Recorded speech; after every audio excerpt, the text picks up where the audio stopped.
Support for this podcast comes from Frito-Lay and the 2023 Snack Bracket Championship. The Frito-Lay Snack-It Challenge is underway, and fans are voting on their favorite snacks to crown champion. We're talking about prime-time matchups between the best 64 snacks in the land. Will Ruffles Ridges reign supreme? Can Doritos defend their dynasty?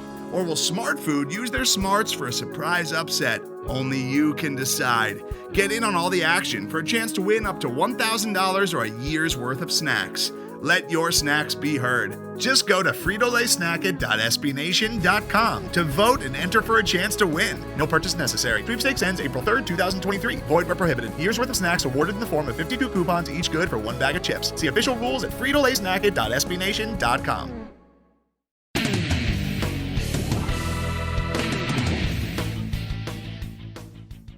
Welcome to the Black and Gold Banneret Podcast. Jeff Sharon, Eric Lopez, and Brian Murphy with you in the aftermath of American Athletic Conference football media days. It's like we don't even have an offseason anymore. Like I haven't even been able to do any of the, offseason type things that I like to do because there's just been news all over the place.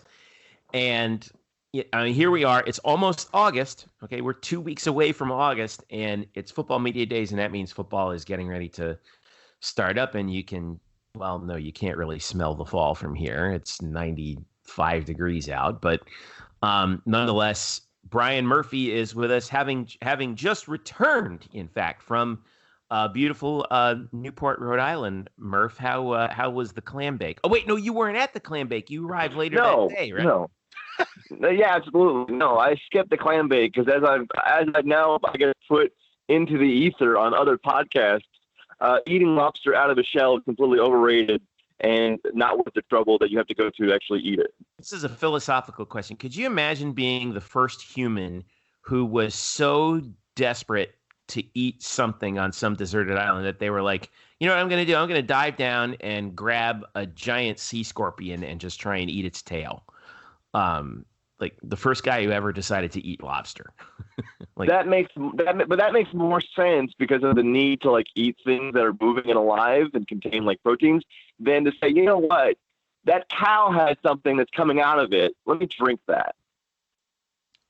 This is a philosophical debate that I think we're going to have to save for Eric Lopez is also here, who was not in Newport but was monitoring matters closely. Eric, how are you? Good. Just glad I wasn't in Newport, with all due respect. Oh, God. Yeah. Wow. Okay. You hear that, Murph? So I was all right. So thanks to you guys for last week. I was out of town. I was on vacation. I was in Palm Coast, and then I was in DC for the early part of this week. So I couldn't actually, DC and Rhode Island are not all that close, contrary to the beliefs of Southerners. So I couldn't make it up there, but thanks again to Murph for heading up there, and we're going to talk about media days and some of the little mini stories that come out of it. Again, we are Black and Gold Banneret, the home for UCF sports on SB Nation. You can follow us at blackandgoldbanneret.com. You may also follow us at UCF_Banneret on Twitter. As well as Facebook.com/blackandgoldbanneret. So let's go ahead and dive right in because we've got media days. They released the preseason polls, so I guess why not? We'll start at that. UCF was picked as the preseason favorite to win the American. They got 19 of 30 media votes to win the East Division. Cincinnati had the other 11 in the East. USF was picked third.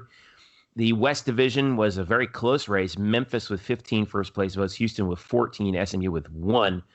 And UCF was picked to win the conference outright with 12 votes. Cincinnati 8, Memphis 6, Houston 4. So UCF comes in with the expectations, but it feels like the field is, or at least in the media's eyes, the field is gaining on UCF a little bit. I think a lot of the questions have to do with obviously the news of Daryl Mack's injury, and not that there's no faith in Brandon Wimbush, but it's just you don't know what you're gonna get.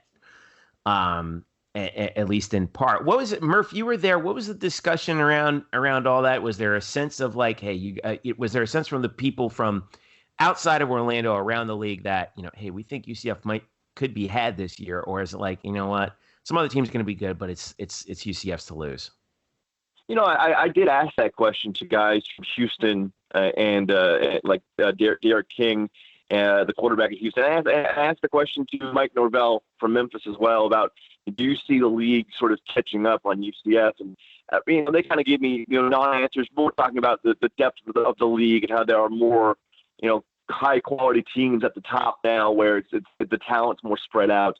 I will say the closeness of the poll, the proximity to UCF to the rest of the field, I don't know how much we could really attribute Daryl Mack's injury to that, because this media poll, the balloting closed on July 5th, which is a week before that we even knew that Daryl had sustained his injury. So this right. poll should represent really people who are all thinking that even UCF at full strength with Daryl Mack healthy is not run away much better than the field, which I think the league overall is good. Eric, what do you think about that poll? You agree with it? Yeah, I think Brian put it well there. I mean, look, I think regardless here's the thing, we're going to make a lot of big deal about this quarterback situation for the next, all year. But in reality, no matter who's lining up, I don't care if you're a Mac fan, if you're a Wimbush fan, if you're a Gabriel fan, a Quadri Jones fan, there's going to be a drop-off from Mackenzie Milton. I mean, it's just human nature. You can't, so I think that's where this is more about, right? Murph, is a lot of people is like, there's going to be a drop-off because Mackenzie Milton, the last 2 years, has been the offensive player of the year in the conference. And so I think people are like, well, that's a little bit of a drop-off. And so I don't think it's that necessarily the teams have made up ground on UCF. It's more of, hey, UCF's just not as good because they don't have arguably the greatest quarterback in the history of the program this year. That makes sense. Yeah, absolutely. Because Mac and Wimbush are kind of the same guy, and they're both kind of the similar athletes, but they're also very inaccurate passers from time to time. Whereas Milton was much more, at least within 20 yards and in, and even on deep balls too, was really accurate. Yeah. What do we think about, real quick, I was curious about this. What do we think about the West? Because I feel like this could be Houston's year, especially with Dana Holgorsen. Yeah. But again, first-year head coach. Not every first-year head coach is going to have the kind of first year that Josh Heupel had, Dana Holgorsen or not. Memphis gets the edge by 1 vote. And Brian, you were the difference. Brian, for those that missed last week's episode, Brian announced, just went out of his way to announce he had a ballot. It was. Wow. Out of my way. How come I wasn't informed of this? Excuse me. He said it was quote. He said, Jeff, it was quote for content, perhaps, but really he just wanted to announce that he had a ballot. And you voted for Memphis, Murph. You were still high on Memphis. In fairness to Murph, you're not alone. A lot of people are very high on Memphis. Tim Brando, as a matter of fact, who does his top 10 poll for the preseason, has Memphis tied with UCF at number 10. He believes they're equal, and their team, one of them is going to represent the All Access Bowl. So not a surprise that Memphis is the front runner there by a vote, but I do think the West is a lot stronger than the East, and I think there's more, various of opinions in the West, isn't there, Brian? Well, at least between Memphis and Houston, who's going to win that side of the conference? It is. The poll is pretty indicative of what we should expect, which is a really close race between two really solid teams. Talking to Mike Norvell, I asked him if this is the best team he's had since over the last 4 years when they made the conference championship, and he didn't say that explicitly, but he did say that this is probably their deepest and their most experienced team, which I think is true. They bring a lot of guys back on defense. They have Brady White back at quarterback. I know Darrell Henderson's gone, but Patrick Taylor is no slouch in the slightest. And then obviously with Houston, you have Derek King, who, if he's healthy, I think is probably the best player in this conference. Certainly with Milton down, I think Derek King is the player of the year. And talking to him, it's very obvious. The chip on his shoulder is huge. He is very internally motivated. He has a fire that burns. He looked at last season and how it ended as if something was stolen from them. And so there's a lot of motivation relying in Derek King and Houston overall. I would like to state for the record that Memphis plays at Houston on November 16th this season. Yeah, so, huge. Brian, you mentioned you talked to King. How is he health-wise? What is the status of Derek King? How they feeling? What's the outlook on him? No, he's good to go. He's full go. He's fine. He had a torn meniscus that ruled him out last year during the season, but it's been quite a while since then. He's healed up, and everyone says he looks great. He fits obviously really well in the Holgerson offense, which is more the up, it's run and shoot, up and down, it's fast paced, and it's not really different from what Houston was already kind of running. They were already running a really fast paced offense. It's just it's going to be just as dangerous. But when you've got a healthy Derek King, it makes a difference. Obviously, you saw the way they played down the stretch after he got hurt. They lost, I believe, their last regular season games, and then they got blown out in their bowl game. So, again, if he's healthy, then probably, and if he stays healthy, then I think maybe the odds shift in Houston's favor because, let's be honest, Mike Norvell has shown some tendencies, Eric, to not coach that great in big games. It's happened. You don't say. Way to couch that one, Yeah. I don't want to be insulting, but it's happened. But yeah, so Derek King stays healthy. He's probably the player of the year in the conference and leads Houston to the conference championship game. I want to flip back over to the East and talk about Cincinnati here because they were picked as the number 2 team behind UCF, but of course, looking at how the schedule works out, that Friday night, October 4th game at Nippert Stadium in Cincinnati between the Knights and the Bearcats is going to shape up to be a very big early October game in not just the American, but I think in the whole group of 5 bowl race, like you were mentioning, Eric. Cincinnati also has to play at Houston. They have to play at USF. They have to play at Memphis on Black Friday to finish out the regular season. That's a brutal schedule for Cincinnati when you think about it. That's not including the non-conference. They open against UCLA, then they go to Ohio State. So it's funny. It's funny. Everybody likes Cincinnati, and I know a lot of people are very high on them, but I kind of think they could end up being a disappointment this year. I don't know, Brian. What's the talk about Cincinnati up there? I know that people are high on Luke Fickell, and he's done a great job recruiting. They had a great year last year, but I mentioned that schedule. I think this UCLA opener is critical for them like it was last year. If they don't win that game, that could kind of start a slippery slope there. Maybe. I don't know if I buy that. They could lose those non-conference games, but we're speaking about in conference. You know what? When I talk about Houston, I didn't talk about the fact that they faced Washington State and Oklahoma in non-conference, and they might lose both those games. But they're still, I think, a really solid team. And I think Cincinnati, even if they struggle non-conference, I think in this conference, they're still really good. And actually, if you want to look at the poll of who's going to win the conference outright overall, who's going to win the conference championship game, with Cincinnati getting the second most votes. UCF got 12 out of 30 points. Cincinnati gets 8 of 30 points, followed closely by Memphis with 5 and Houston with 4. So Cincinnati is seen as, second in the East, but maybe the second best team in this conference overall. And I unfortunately did not get a chance to talk to Luke Fickell or any of the Cincinnati players because they were all over the room. Like a slight sidebar here. The conference media day was set up really poorly. Like none of the players were really sitting at the tables where they should have been sitting with their team helmets, and then none of them wore their name tag. So if they're just standing, they were just sort of milling about the room. You didn't know who was who, and it was just kind of a cluster. So it was really poorly laid out. So because of that, I didn't get to talk to anybody from Cincinnati or Luke Fickell.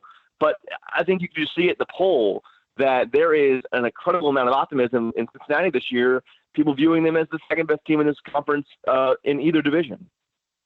What the over-unders I saw, I'm trying to pull up the latest over-unders that they had. That Cincinnati was way there. I thought their over-under was way low. I don't know if you guys have seen it. Have you guys seen it yet? Yeah, I don't know. I don't remember. I'm trying to. We're not degenerates like you, Jeff. We're not degenerates. Yeah, I know, right? College over. But I thought I saw somewhere that there were somewhere around 6.5. I'm like, that is stealing money. What are you talking about? I disagree. See, wow, here, really? I'm going to disagree with both of you because I got to now.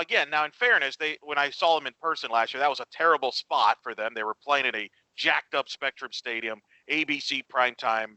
Milton was on for UCF. I could see where a lot of things were going against Cincinnati, but Jeff, you mentioned that schedule at Houston, at Memphis, at South Florida, host UCF. That's one of the tougher schedules in the conference, Murph. All I'm saying is if they don't get off to a good start non-conference, that could lose some confidence and some mojo. I thought when they won at UCLA last year, that kind of set the tone for their great year that they ended up having. I'm just concerned that there's all this hype for them, and they might not meet up those expectations at all, kind of like Temple last year. Mm. By the way, according to College Football News, this was in February though. Cincinnati was projected 7.5.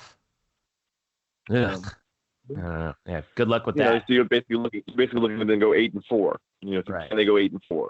I can see that. You're saying, Eric, that if they lose to UCLA and they stumble out of the gate, you could see them in conference, putting over in conference to being maybe a 500 team in conference. Yes, that's all I'm saying. Because sometimes that happens where things just go south real quick on a season. I mean, even with expectations. I'm not saying that just because they lose the non-conference means that you're not good in the league, but I do think I do have questions still about how good Cincinnati is, because really, if you look back at last year, I know they had all this success, but we got all excited about that UCLA win. Well, UCLA was terrible, and so who did they really beat?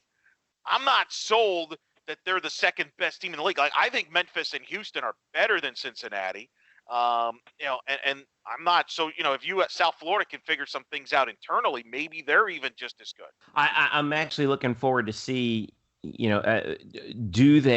what kind of a team comes. That UCLA game out, by the way, for early in the year is so interesting because they're going to have Chip Kelly. It's going to get really fun early to see that early test for them. And UCLA should be good this year. Like, they actually should be competitively good. Same. Right. What was your thoughts, Brian, on Mike Oresco and what he had to say? Obviously, that was the other headline. They pretty much said we're probably not going to expand. He talked about teams playing tough schedules, playing great opponents, highlighting the first week even of the season, which I thought is very interesting. What was your thoughts on Mike Oresco and what he had to say? Yeah, I mean, a lot of it was sort of, patting the conference on the back, and a lot of, people mentioning about what's made us great to this point, and, the state of the conference is strong. I mean, yeah, a lot of that. It was kind of hilarious when the name Dale Whitaker was mentioned as far as people who have helped advance the conference. Like, I guess, for a few months, when he was president, sure. But it was a lot of that. The meat was really, what would he say about UConn? What would he say about the 11 teams? And, basically said that, right now they're at 11 and they're not going to reach out to anybody. They're not urgently looking to go to 12. If somebody wants to come to them with a deal, then they might be willing to listen, but they're not, they're comfortable where they are right now. And they're not, going to, reach out to anybody and try to find that replacement right away. And then he also wouldn't speak a whole lot about UConn because the details of how they will actually exit the conference have not been ironed out. So when he was asked questions after his statement about UConn, he really was coy on everything just because there's not a whole lot of specifics. He did also say that he doesn't think UConn leaving will impact the ESPN TV deal at all. It won't cause them to renegotiate anything there as well.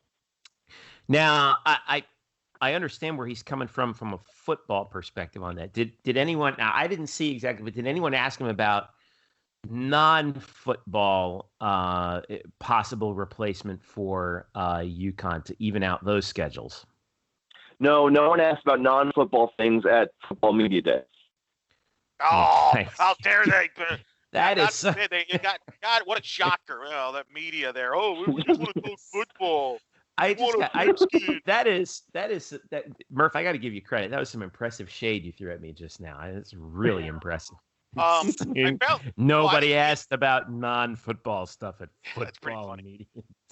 I did find the most interesting thing he said, though, Murph, and you could he even, I mean, it was funny. Like, he didn't want to get into detail, but at the same time, he also acknowledged that they've talked to the Big Ten about scheduling football with 11 Yeah, teams. as far as how like with 11 teams, how would they go about scheduling with in the future, and basically saying that we want to keep our rivalries, and then with like UCF and USF, like Ohio State, Michigan play every year, but which teams they'll play every year will sort of be determined in like a Big Ten format. Yeah, and a couple of people threw this around about how you would basically have two teams designated as your every year teams, and then the other 6 slots would rotate. I guess before we go to break, I guess I'll throw this question over to both of you guys. Which 2 schools would you like to see UCF get permanently tied to? I know obviously one of them is probably going to be South Florida. Who else would you like to see? Eric, I'll start with you. Oh, well, yeah, South Florida's the obvious one. I mean, Yeah, but you got to get one more. And Mike Oresco even alluded to that as the example. Yeah. I think the second one's very interesting, right? Like, you could make the case for East Carolina because they have a long history going back to Conference USA. I know East Carolina's down right now, but you can make that case that should be their second one. Even going back much further than that, actually, going back to the 80s. Yeah. So I think that's one that you can make the case for. You could make the case for somebody, for example, I mean, Cincinnati. I don't know. I think if you believe Cincinnati and UCF are going to be the top 2 of the top teams in that region, it's interesting. If I had to say, I would say East Carolina and South Florida, just because of the history they have with both schools. That would be just off the cuff. What do you think, Murph? Yeah, it's really hard to pick another team out of that East Division. I mean, if they opened it up to the entire conference, I would say Memphis, because of the rivalry that's been created there. Good point. I mean, because it's a bit of recency bias, but I don't think there's a team outside of USF in this conference that UCF fans have more acrimony toward than Memphis, and that's only because of familiarity, because we've seen them in so many big games in football, but also in basketball as well recently. So, probably that. But otherwise, I mean, there's really no natural, I really want to see this matchup. There's really none of that in this conference. And some of that just has to do with the fact that the conference is still pretty young and pretty new. And these matchups really don't have much history or much gravitas to them. I believe it's like the 4th time I've used the word gravitas for some reason in the last 5 weeks. Anyway, yeah. So there's not a whole lot of stuff to grab onto. But those would be the teams that you'd want to see them play the most, be USF and Memphis. You know what? Yeah. That makes sense. That makes sense geography-wise, too, and they did play back in conferences. So, this is why Brian has the ballot for the American Conference, Jeff, and you and I don't, because Brian... I think I had the ballot because I actually filled out an application to come to this thing. I think as long as you were willing to make the trip, they sent you a ballot. I should note that UCF has played no team in the American Athletic Conference more often than East Carolina. First match was back in 1991. UCF and ECU have played 17 times. ECU leads the series 10-7. I think that might be the one, just based on the history of it. I'm going to throw my hat in the ring for Houston, by the way, because and Eric and Brian, you both have heard me say this before. If you were to ask me which school in the American, overall is the closest to UCF in terms of profile, in terms of, where their athletic programs are right now and where the universities are right now in terms of their characteristics, I would say it's not South Florida, it's Houston. Because of, where these two schools are basically in their history and in the landscape of college sports overall. So I don't know. It'll be a toss-up for me between Houston and ECU. The UCF history guy in me wants ECU because that goes back. ECU won 8 of the first 9 meetings between these two, and UCF has won 6 of the last 8. But yeah, that would be pretty interesting to say the least. All right, we're going to take a quick break, and when we get back, we'll talk a little bit more about what came down from Media Day and some other stories from the offseason as well. Stick around. The Black and Gold Banneret Podcast is back after this. Today's episode is brought to you by Cars.com. With over 2 million vehicles and 50,000 more added every day, Cars.com will match you with the perfect car for you, your budget, your life, your style. And if you're ready to say goodbye to your current car, Cars.com will get you an instant offer to cash it in. Just start by entering your license plate and get matched with a local dealer who will write you the check. So whether you're looking to buy or sell, just go to Cars.com. It's magical. Welcome back to the Black and Gold Banneret Podcast. Jeff Sharon, Eric Lopez, Brian Murphy with you. UCF_Banneret on Twitter. Follow us each individually at Jeff_Sharon, Eric Lopez, Elo, and Spokes_Murphy. A little news that I wanted to pass along from the mothership. So we have this new initiative that we're undertaking, and SB Nation is unveiling what they're calling the Fan Pulse Top 25. So what you got to do, come onto our website, blackandgoldbanneret.com, and sign up to join SB Nation Fan Pulse. And every week you get to vote on a fan top 25 ranking. And every week we will reveal the results. So as I said earlier on Twitter this week, it's our chance to finally get it right. So if you're a UCF fan, hey, hashtag UCF Twitter Mafia, hit this up. Sign up and let us know if you signed up, and we'll be following those results throughout the season. All right, back to American Athletic Conference Media Day. So a couple other little bits of news to pass along. The American unveiled their bowl lineups for 2020 through 2025. Their bowl tie-ins, rather. The annual appearances, where they have something every year, will be. It's the Military Bowl in Annapolis, so hosted by Navy, the Armed Forces Bowl in Fort Worth, and the Hawaii Bowl, and then in alternating years, so one and then the other, and then the forthcoming Fenway Park Bowl game in Boston. That'll be games that are tied in annually, and then the American will be able to put 4 selections each year from the following 9 bowls. All right. So the Birmingham Bowl, the Bad Boy Mowers Gasparilla Bowl, which is now in Tampa. That's the old St. Pete Bowl that they moved across the bay. The First Responder Bowl in Dallas. The Boca Raton Bowl in Boca Raton, which I think is a very good destination to go to. The Frisco Bowl in Frisco, Texas. The Cure Bowl. The Myrtle Beach Bowl, and the New Mexico Bowl in Albuquerque. So interesting that they each have sort of a team that you could drop in from nearby. I think if UCF has an off year, I think you're looking at Cure Bowl or Boca Raton, certainly possibly Gasparilla, to keep the fans closer to home. So that would be interesting. But obviously UCF is keeping their eye on the New Year's Six Bowl. That conversation has popped back up yet again, with UCF making a little bit of noise once again now 2 years into this unbelievable run. I wanted to talk a little bit about Eric and Brian about some of the news that was coming out of other media days, particularly the Big 12.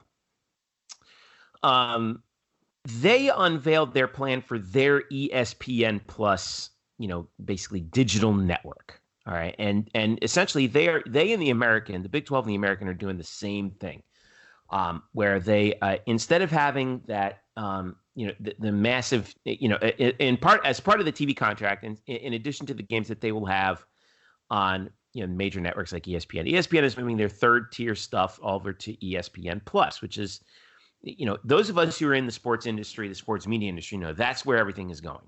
All right. And in the next 5 years, I do think that's what we're going to see. Watch what happens with the NFL when Sunday Ticket becomes available. But anyway, Eric, you were following this pretty quickly. What does the Big 12 sort of unveiling portend for the American? Well, I think it tells you that and it's, again, we had Michael Smith on this episode from the Sports Business Journal when the American TV contract was broke, the news broke. And he mentioned this, that the Big 12 was kind of doing this deal with ESPN and ESPN Plus, and they announced it's basically like Big 12 now, and they're going to have a lot of games, football games. I mean, they're going to it's like their unofficial network. It's like a network, a Big 12 network, basically. I think what it means for the American, again, a lot of the people that are in the industry feel the American did a great deal with this deal because as the years will go on, more and more content will be on ESPN Plus. That's going to be the place to go. And I know in Stores, Connecticut, they haven't grasped this idea yet, probably because they haven't figured out the basic cable format yet. So once they get the cable Roku thing hasn't figured gotten there yet. Yeah. But this is the future. I mean, this is where it's headed, and where people like it or not. And it is a similar deal in that what the American has. That the Big 12 is still going to have marquee games on cable television and on broadcast, just like the American is. So for people that are still flipping out about the American TV deal, look at the Big 12 TV deal. The other thing, too, is remember a few years back when this whole realignment nonsense talk about, hey, well, the Big 12 needs to expand because, it helps them build a Big 12 network. No, they don't. No, it doesn't. Nope. And I think we're seeing more and more likely, and I think the door is closed on the Big 12. Like, they will not expand anytime soon. It's not going to happen. They are making more money than they ever have. Everybody's happy. They're at 10 members. And I think what we've learned through this process with UConn leaving is if you're not going to get more money as a result of adding a team, what's the point of adding a team? I think that's what Mike Carrasco was more or less alluding to when he said, yes, absolutely. Like we talked about earlier about how, we're not in the market for anybody right now. Sometimes the best move is to not make a move at all.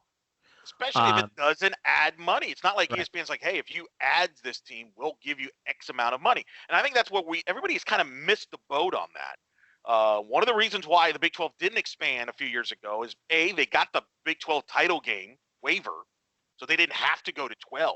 That was a big one. Number two, ESPN wasn't going, the TV contracts weren't going to pay the Big 12 more money because they added a UCF or a Houston or whoever. They were going to get the same money. So if you're a member, you're like, why do I want to split this money with more teams? That makes no sense from a business standpoint. So I think we need to close the book on the Big 12 move and all that nonsense ever. And I think if you're a UCF fan, you have to embrace the fact you're going to be in the American for the foreseeable future. And really, the only way that there's going to be movement is if a marquee player in the sport that can change the financial balance of it. Like, for example, if a Texas or Oklahoma leave the Big 12 to go somewhere else, that would change the landscape financially. That's the only way teams would, at that point, decide to move things around. But other than that, or even if you have like a move with the SEC where I know people are going to be like, oh yeah, right, that'll never happen. And I get that, because I don't think it'll happen. But no. Or if, say, Clemson and Florida State jump to the SEC. Yeah, something crazy like that. Something totally wild. Right, and everybody's already trying to predict the ACC and all that, and it's really, you can't predict the ACC because we have to see how the ACC network does first. If the ACC network is a huge hit, then more than likely they're going to be more than happy to stay where they're at. Right. The only on real the other scenario, hand, if it turns into the Pac-12 network. Yes. Exactly. Then that might cause some tweaks. Right. Exactly.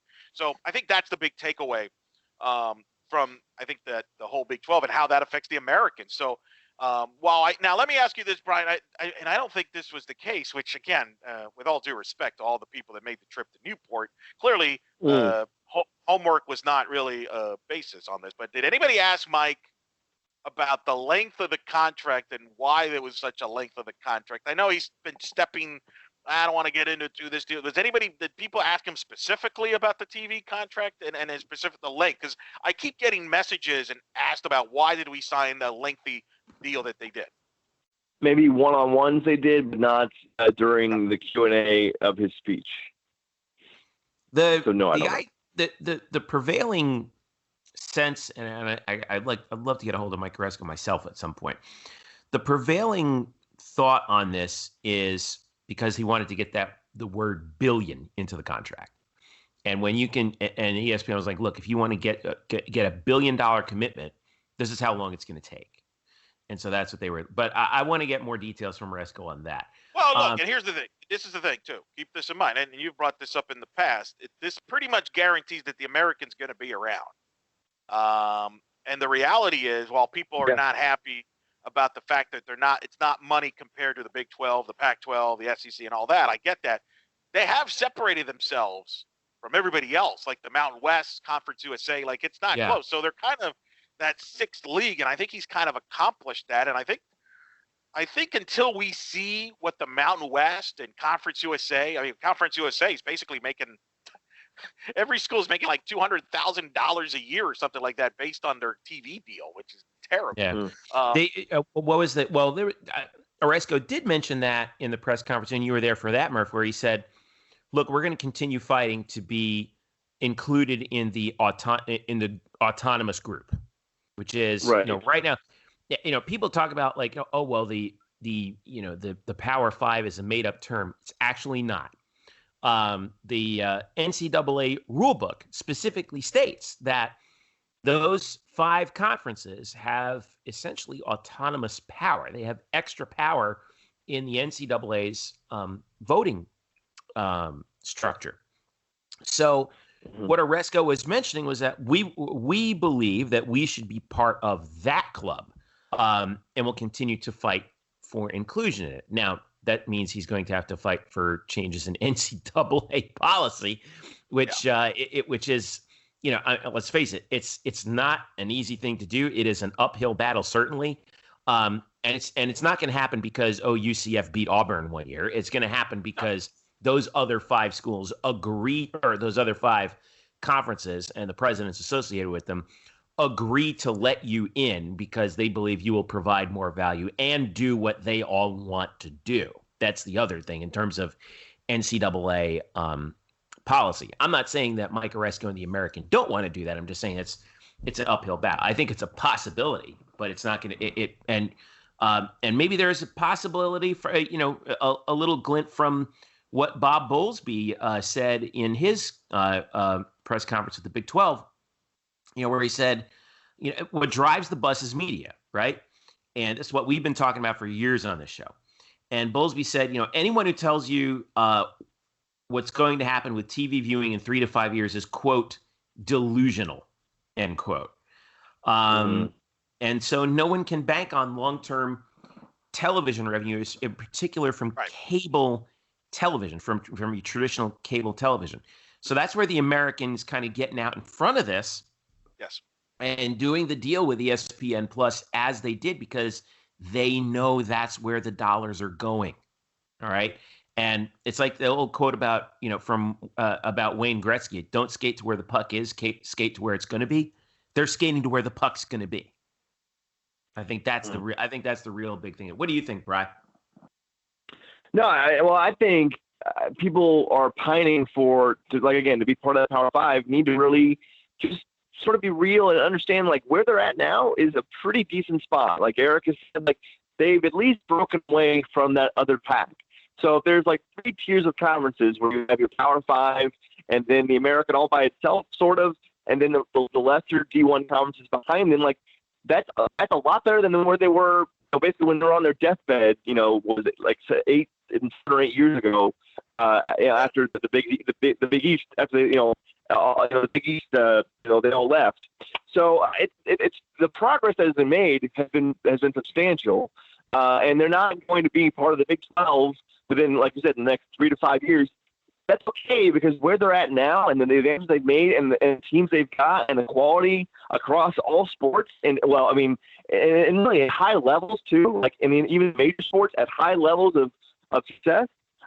I really think it's a pretty good time to be a part of the American, and I know you want a better future, but the present should be lauded. Yeah, the league is 7 years old. It just turned 7 years. It's 7 years old. It's only 7 years old. You're going up against leagues that have existed for hundreds of years, right? That's tradition. Not hundreds of years, but long time. People forget that the Big 12 really isn't all that old. It formed in the mid 90s. No, but what I'm saying is they have programs that have been in existence forever. Sure. And that matters in college athletics. I know people hate to hear that. People get all upset. Oh, well, the only reason why that school is in that conference was because they existed like 50 years ago. Well, yeah, no, thanks, Sherlock. That's the whole point. That's how college works. They bought in early. They bought low. And what UCF is trying to do, I think, is buy low, and the American is trying to do is buy low on the next generation of sports media. Interestingly about this Big 12, I'm sorry, Eric, go ahead. But I think think about this, and I think Mike brought this up in his press conference, and Brian, you were there for this. You noticed he highlighted the schedule, the non-conference schedule. Thursday night, UCLA at Cincinnati on ESPN. Friday night, ESPN, South Florida hosting Wisconsin. Saturday, Memphis playing Ole Miss at the Liberty Bowl. Sunday night, the exclusive game in college football, Houston at Oklahoma. He highlighted that game. The American is showcased across the platforms and the biggest platforms of opening weekend of college football. No other conference that is not a Power 5 could say that. Only Boise State in the Mountain West has a marquee game, which is Florida State in Jacksonville that weekend. Now, that's on ESPN. That's why, and I know UCF fans have been bothered by this because he has been complimenting South Florida on getting Alabama on the schedule and Miami on the schedule and Florida on the schedule. And I don't know if Mike has done a good job of explaining this because I think it's come off the wrong way. But the point is, those games matter from an exposure standpoint, and television likes those games. Those games are going to be on TV regardless of what happens. Yeah, I mean that's the thing. Wherever it is, TV doesn't care if it's 2-for-1s, neutrals, 1-for-1. They like those matchups, and if you get those matchups, that's why you're going to get paid money. You're going to get good TV time slots, which the other leagues don't. One other little, and the more chances you get those kinds of matchups, it gives you more opportunities to win those matchups. Maybe not against Alabama, but certainly against those other teams, and then you prove yourself. Yeah. And that's the other thing is you got to win. And that's the thing. Yeah, that's the thing. As much as people want to talk about Auburn winning the bowl game and the Baylor win and Houston beating Florida, nobody cares. Outside of those fan bases, the casual person does not care about those games. The more impactful wins are regular season games. They just are, because there's no excuses in regular season games. Everybody has to win and all that stuff. You don't have this nonsense about, do we care about bowl games? Guys declaring for the draft. Nobody cares about bowl games anymore. I mean, I'm sorry to break it to you. But September games do. And I'm going to segue this, Brian, because I do think that first week, those games I just highlighted, is big for the American Conference to make a statement of how good this league is this year, because I thought the league was down last year after really having a high level of play, maybe even surprising people when the league first started in 2013. I think the play was dropped off. I think we're going to learn how good this league is in the first week and how these teams look against against competition here. Yeah, absolutely. Now it's upon, and that, it's beholden upon the AAC to show that they can win those games, and Houston can compete with Oklahoma in the third week of the season. I mean, that needs to happen. If we should actually talk about UCF at the media day, I mean, at some point in this UCF podcast. All right. So what's the big news? What came out of media days from a UCF perspective? Let's finish strong. What questions were not answered by UCF people at I just, I thought we should at least touch upon that now, as we're in, I think, minute 35 of this UCF podcast. I think people, wanted to get anything out of Josh Heupel about the quarterback. Certainly that didn't happen. UCF football and its Twitter video made me look as if I asked a bunch of questions about the quarterback position, like the starting position. The way they chopped it up, I feel like I was a little thrown under the bus. But really, but at least I asked about if Brandon Wimbush's experience would at least give him a leg up on guys like Dylan Gabriel and Quadri Jones, who are freshmen and younger guys. And Josh basically combated that by saying, all three of the guys are young in our system, and so they're sort of all on the same learning curve. Even though Brandon is a grad transfer senior, they're all sort of at the same point as far as learning what we do here at UCF. So that's that with the quarterbacks. I am going to write up something on Richie Grant, who is really always fun to talk to. We talked about how he's building upon his breakout season from last year, how he did think about going to the draft a little bit after last season, and why he backed off of that. So I'll have that too. And then, we'll just go from there. Richie Grant was named to one of the watch lists too earlier, wasn't he, too? Yeah, Richard. Well, we've gotten 5 guys. Gabe Davis, who was there in Rhode Island as well, has been named to the Blitnikoff watch list. Greg McRae's on the Doug Walker watch list. You've got Richie Grant on the Bednarik watch list. I forgot the name of the one that Jordan Johnson is on. It's like for being a good person. That's the Good Works Award. Yeah. Yeah. And then for being a humanitarian. Yeah. And then Adrian Killen's on the Maxwell too. I mean, was a little bit of a surprise to me. I not anything against Adrian.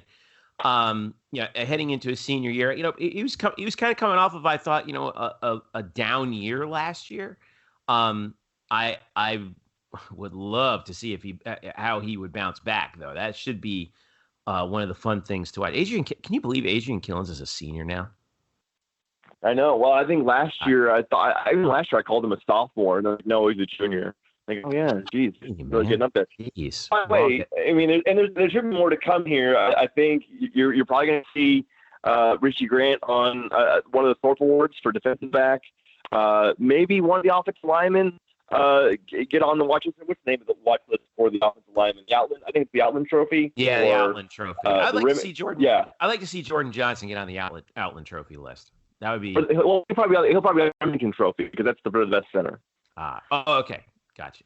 Yeah. But again, the point is, like, there's a lot more UCF players named to these lists. I know there are like 80+ names on this list every time one of them comes out, but it's still a nice feather in the cap to be recognized. Yeah, the Remington Trophy is to the center, but you could be a center and get the Outland Trophy too, though. I mean, you could. Yeah.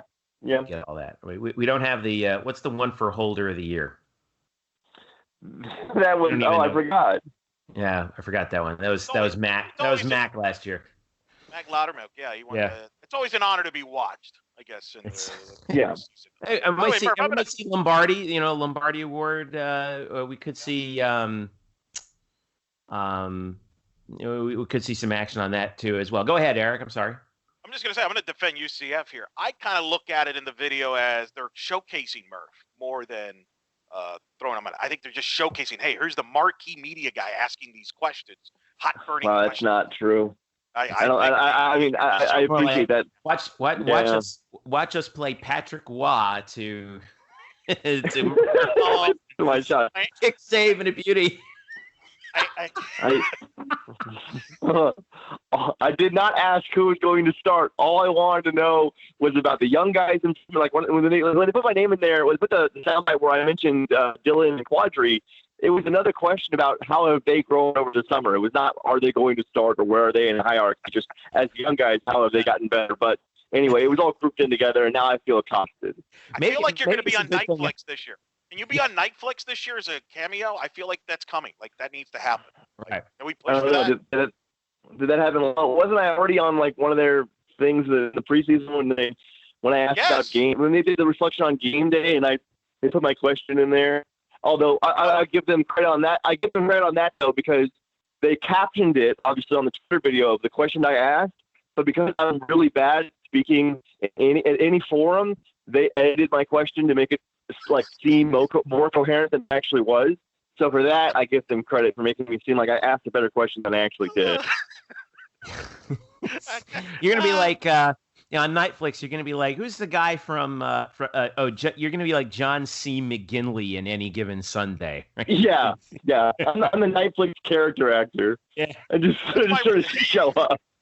That's my question. I feel like it's coming. Like Gary Paris and the narrator is gonna be like, Coach Heupel getting pressed hard questions by the media. Right.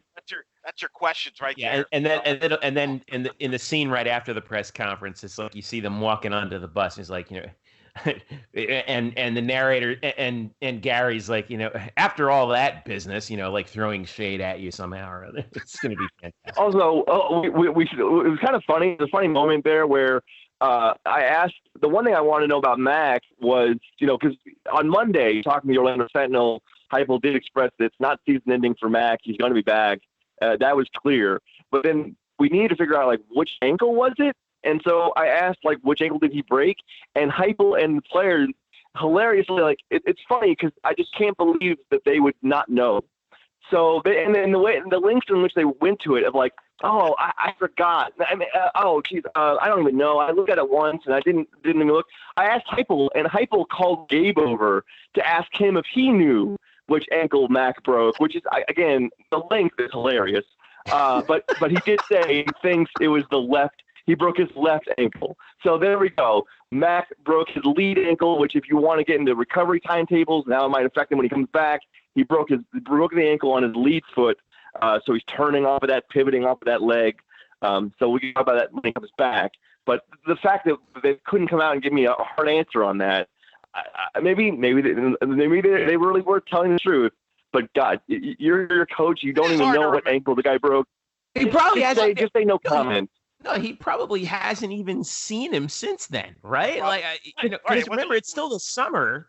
I mean, it's not like Daryl Mack is spending all of his spare time in Josh Heupel's office where they're No, I'm not. But you don't know these aren't even specifics. Like just the general knowledge of your quarterback's broken ankle. Again, this Mike Trump is seeing like I'm bitching about this, but if either or you say no comments. It was weird. It was weird. But again, he said left ankle. He thinks it was left ankle. But what if he said I don't know? Then you would have been like, what do you mean you don't know?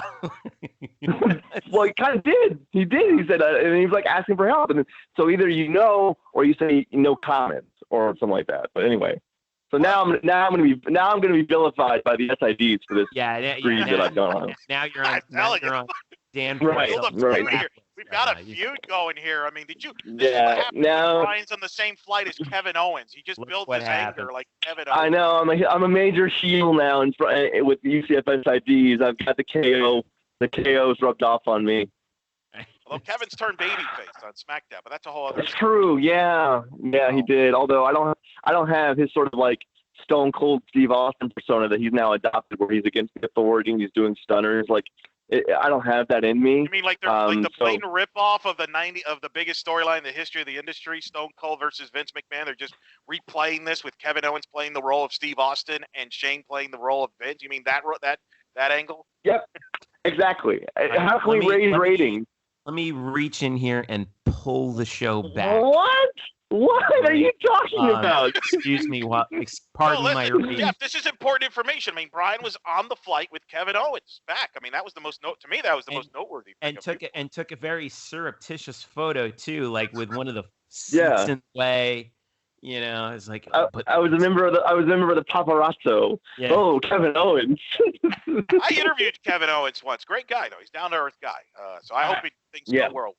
Now let me ask you. Although I will say, I did not expect Kevin Owens to be taking a Southwest flight at 5 a.m. I just thought maybe like a JetBlue flight, maybe Virgin Air. Southwest though, that's rough. There's only so many flights out of that area, from what I hear. Yeah. Headline: Ryan Murphy, or local Orlando writer, complains about WWE's flight arrangement. I feel like, by the way, the next time you talk to Greg Lovelady, Murph, this has to be the conversation. Like, you have to bring up Kevin Owens' flight. He gave his thoughts on Kevin Owens. Hey, remember 15 minutes ago when I was talking about we should talk about UCF in this podcast, and then I did for 5 minutes. And now I've just I'm going to start pounding the gavel here in a second. I do have a follow-up. Have a follow-up UCF question. What was the most common question asked that had nothing to do with quarterback?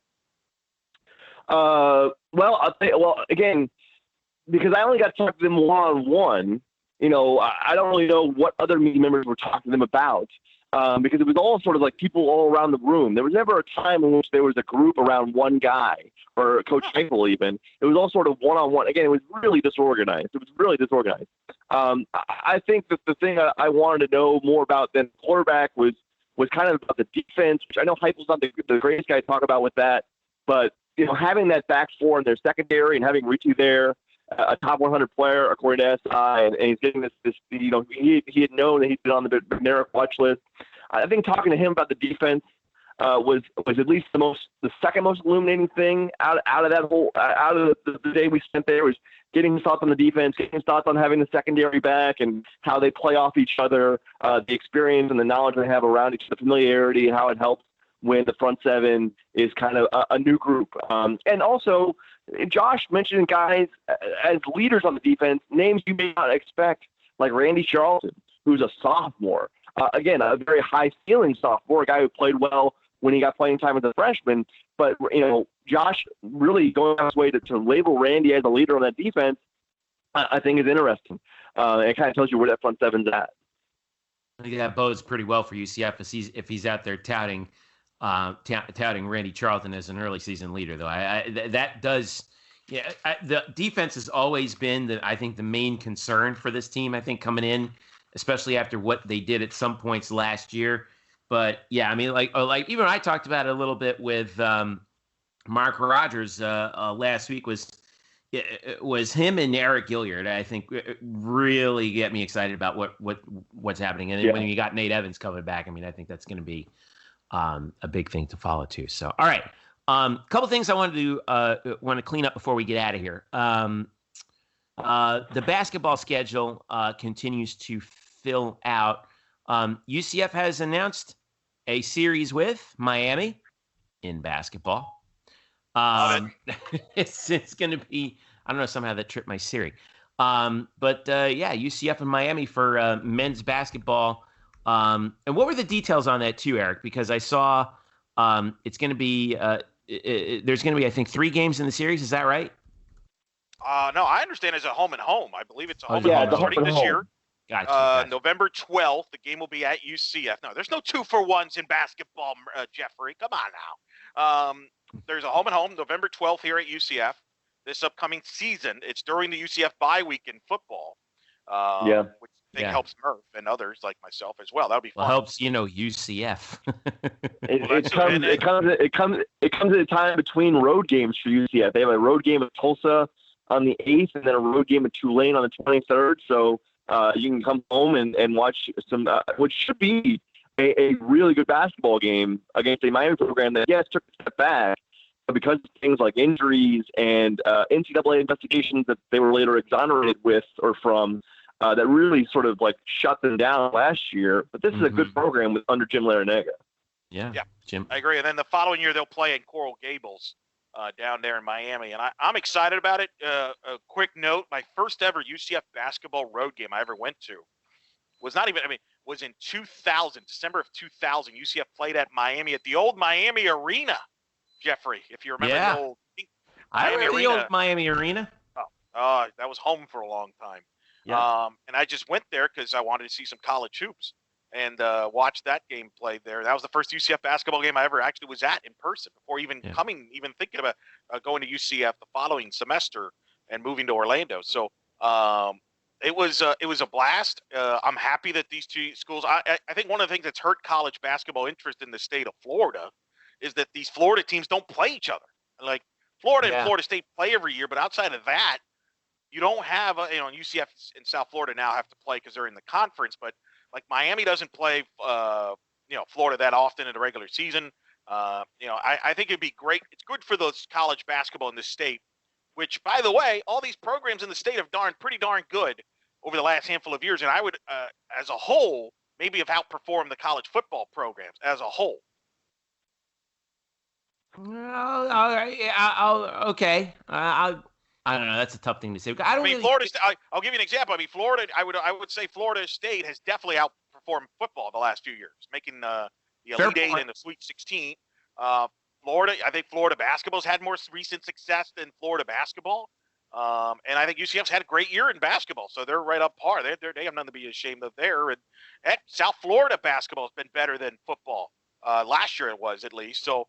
I think we're in a good mindset right now. We're in a good place in college basketball in the state of Florida. So I hope we see more matchups in the state.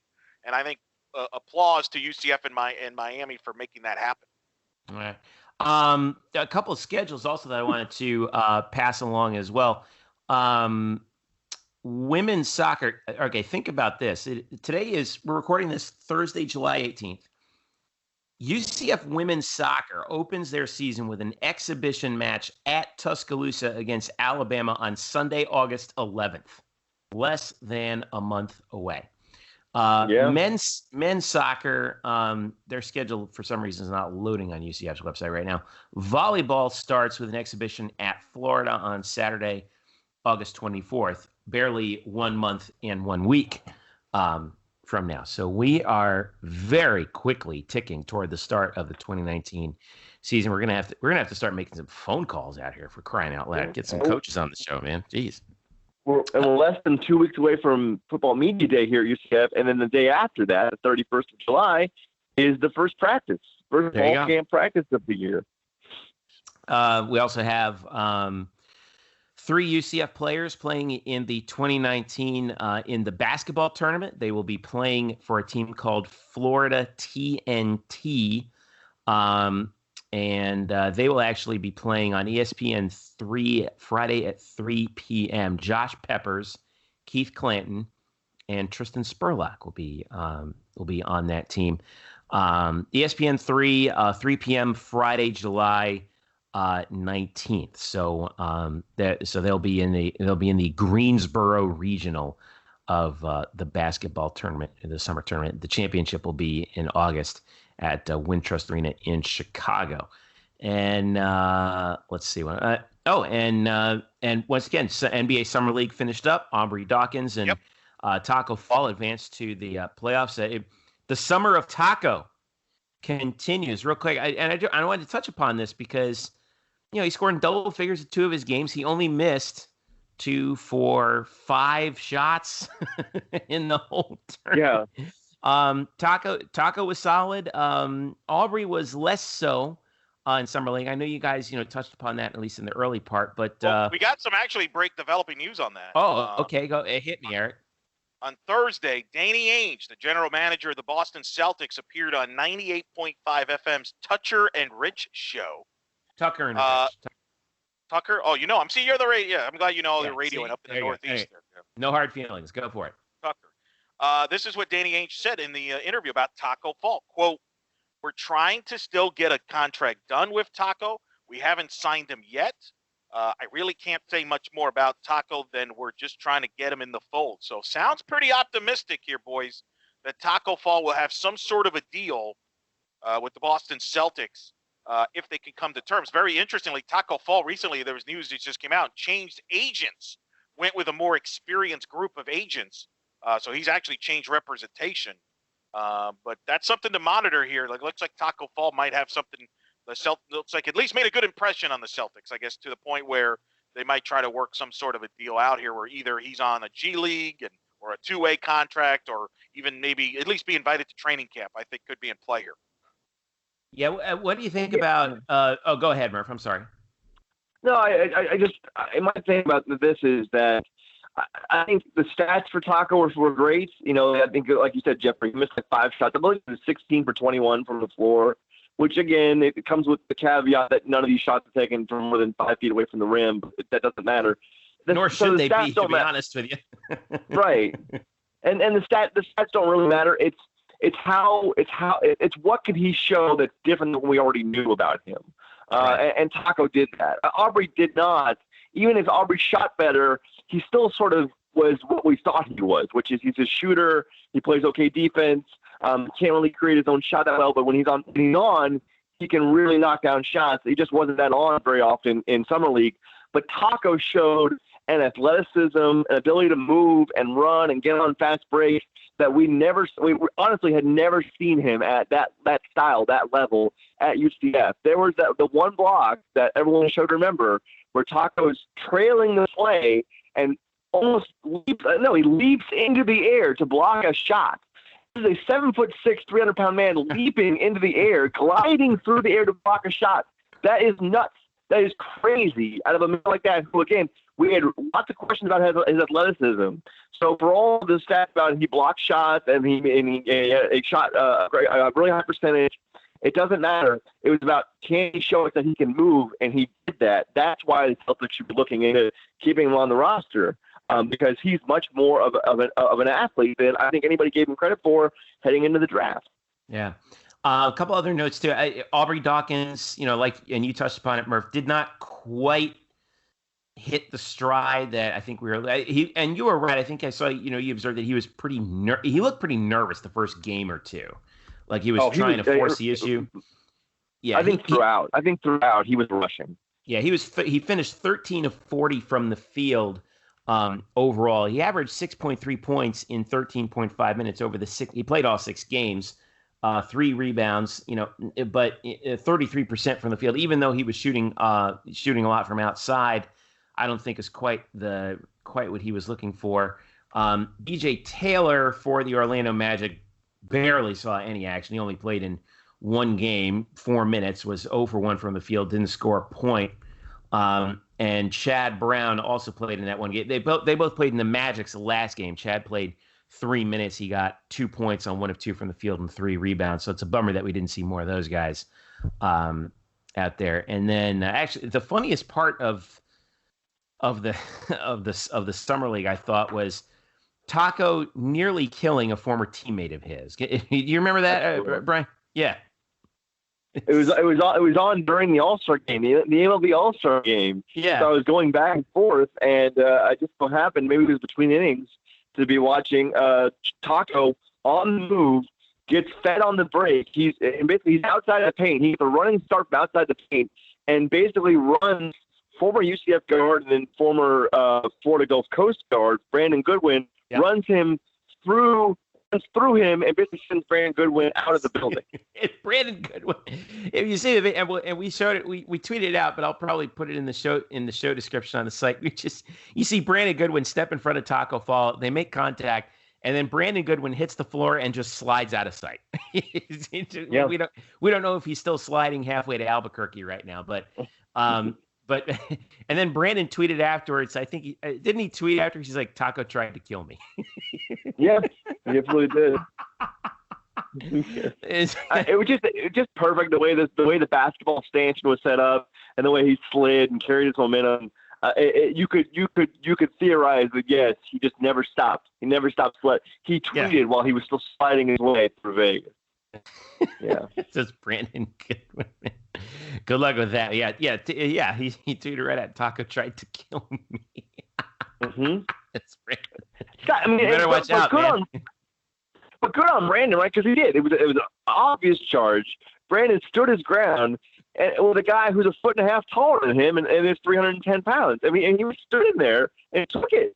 And right. And actually, he came up injured. He actually suffered a shoulder injury on that play, which is not hard to believe. But good on him, man. That takes testicular fortitude, as Mick Foley would say. Exactly. But now we're going to keep an eye on the off season, the NBA, and see what comes with. So, all right, let's wrap this thing up here this week. Eric, I'll go back to you. What do you have coming up this week? I know we're going to be trying to finish out the top 25 games of last year before next year starts. Yeah, we're halfway through, almost a little bit more than halfway through there. So we'll get those continuing the ranking. I was gonna plow right through them, getting them out for you, but then news happens and it's like, geez, Louise, man. Imagine that. Well, I'm glad because I'm having a tough time in my top 10 right now. So I'm glad you paused. Oh, you hit the writer's block. Oh yeah, I've hit the writer's block, man. It's like, oh, what do I go with this game? I've changed my number 12 ranking 4 times already. It's not good. I might need you both to have the type step in here and throw in the towel or something. I don't know. Okay. But we will have the top 25 rankings. We've been following that deal there on the Black Gold Banneret, well, obviously, and that will be main thing on the Black and Gold Banneret. And then when I'm not doing UCF related stuff, I'm breaking stories in softball, like who's going to be the next head coach at Mississippi State, or my exclusive interview with Kat Osterman. Outside of that, life is good. Only my Kat world. Osterman, man, good get. Yeah, and she talks about Allison Keim, the UCF Hall of Famer. Actually, that'll be in the Monday edition of the In the Circle podcast. Details on In the Circle SB, which Jeffrey's been a part of that show. I don't think Brian will ever be a part of that show, but you never know. Brian, what you got? Yeah. No, I don't know. I do hope for a future in which that's possible. I just don't know when that'll be. I hope so. I hope so. Anyway, what Jeffrey? I was going to ask you what you have coming up this week, other than prepping for UCF Media Day in a couple weeks. Yeah, right. I will I'll be writing an article about Richie Grant. Again, a really great guy to always talk to. He's really open and he's pretty honest about things. So I'll have that and a few other notes from Media Day as well. I'm going to throw up an article about De'Aaron King, Talked to him for about 5-10 minutes on one-on-one about what his offseason was like and how he's looking to this season, how he wants to sort of make up for how last season ended.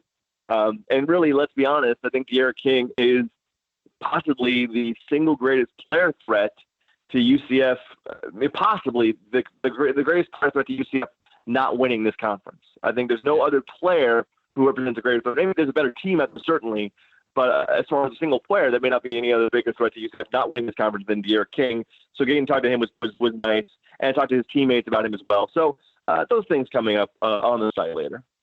I've got to look back. I finally finished it after all of these months. I looked all the way back to all of UCF football's National Signing Day signing classes, going back to 2004. So a good 10 years worth of data that I plugged in, because you know how I don't like to grade recruiting classes when they come in, but after they finished, because that's how they should be graded. And Right. I've got all that data up on the site. I'm going to try and analyze it here in the next couple of weeks, maybe come up with some interesting information. This goes back all the way to George O'Leary's first recruiting class. By the way, if you're wondering which UCF head coach of the most recent three, O'Leary, Frost, and Heupel, has recruited the state of Florida the most, I have that answer, and you're going to have to read to find out. It's going to be interesting. It's a tease, people. It's a nice tease. Call it. He's in the business. He's not a professional for nothing. That's right. So, By the way, we cannot forget they announced the 11-person group for the 2019 Florida Sports Hall of Fame induction class was announced Wednesday. We got 2 UCF people in it, folks. Dante Culpepper, quarterback, UCF, is in this class. Not a big surprise there. Obviously, great career there, 95 to 98. How about this one, Jeffrey? Winston DeBose, the soccer player, played from 73 to 76. Was an All-American honors as a goaltender, and then ended up playing professionally for the Tampa Bay Rowdies and the Tulsa Roughnecks. what a great team name. That's awesome.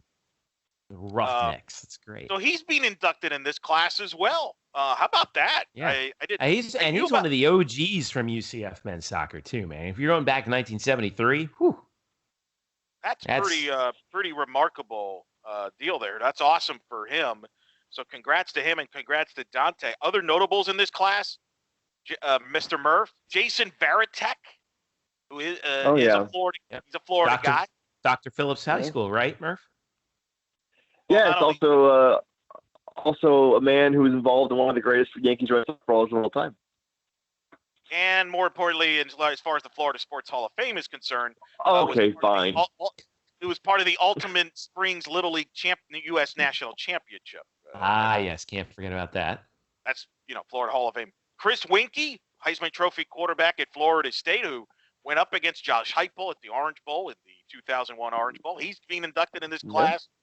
Pat Williams, of course, with the Orlando Magic. Kind of surprised he's not already been inducted. I was going to say it. Yeah, right. He's in this part of this class as well. Annika Sorenstam, who I think is the greatest women's professional golf player of all time. Wow. She's being inducted into this class. As I'm quickly, Pete Dunn, Stetson's legendary head baseball coach. Wow, yeah. He's another one I'm surprised it's taken him this long. I mean, he just retired recently. So I guess that must be the rule, right? You have to retire from, because I think, if I'm not mistaken, Pat Williams only just officially retired from his job with the Orlando Magic. Is that right? So that's correct. That's a good one. That's a very good point. So that maybe that's why. So that's part of the big class. David Little, who is the brother of Dolphin legend Larry Little, he was a high school All-American at Miami Jackson. He's in this class. It's kind of fascinating. They really go across the board. When they say Florida Sports Hall of Fame, they talk high school success. I mean, every level in the state of Florida. So UCF will be represented with 2 guys, with Culpepper and DeBose. All right. So congrats to Dante. It's going to be fun to see. Where are they hosting that induction? Do you know yet? Yes, Tuesday, November 12th. Boo, we don't want Miami. Get that Miami team out of here. I guess so much for hey, let's ask Murph if he could cover the Hall of Fame conversation. That's out the window. Yeah. Holy smokes. Yeah. Yeah, that's rough. No, I'll be watching basketball. All right. Well, at least I don't have to worry about missing now. At least I now know, as somebody who covers the Magic, I don't have to worry about missing a Magic game for the UCF Miami game. But wow, that stinks. That Jeffrey, you could go to that Hall of Fame ceremony. You're a high profile person in this region. You can make that work, right? I got 2 kids to watch. It's on a Tuesday night. I mean, don't get me wrong. I love going to those kinds of things. I've tried to make it to the Hall of Fame, but it would be tough to get to. But I hope they stream it somewhere so you can at least get some of Dante. And hopefully we'll get him on the show before that happens too. Well, I think that's going to be interesting, right? Because he's kind of been, MIA, right? He's kind of been missing in action. He's not really been around the program, and that's been a big mystery there. And I know there's been speculation. People try to get him, maybe even to come to game day last year and be the speaker. So that's interesting that he'll maybe potentially be there in person to be inducted. Because you're right, he hasn't been around. And, I think there's, and we'll get to this maybe down the road in a future episode, might even be an article idea is Dante Culpepper, where is he ranked now in UCF football history? Is he, because I think a lot of, is he still regarded as the best quarterback of all time? Is he regarded as the best player of all time, or has that been replaced? And does the fact he hasn't been around, does that help or hurt his legacy? Who knows? But you cannot question beyond the field accomplishments. Yeah. So, all right. That'll wrap it up for us this week on the Black and Gold Banneret Podcast. Make sure you follow us on Twitter, UCF_Banneret. Also follow us on Facebook, facebook.com/Black and Gold Banneret. And as always, at blackandgoldbanneret.com, where we are the home for UCF sports on the SB Nation Network. So for Eric Lopez and Brian Murphy, I am Jeff Sharon. Thank you so much for listening. The quote off-season end quote continues here in Orlando. We'll catch you next week.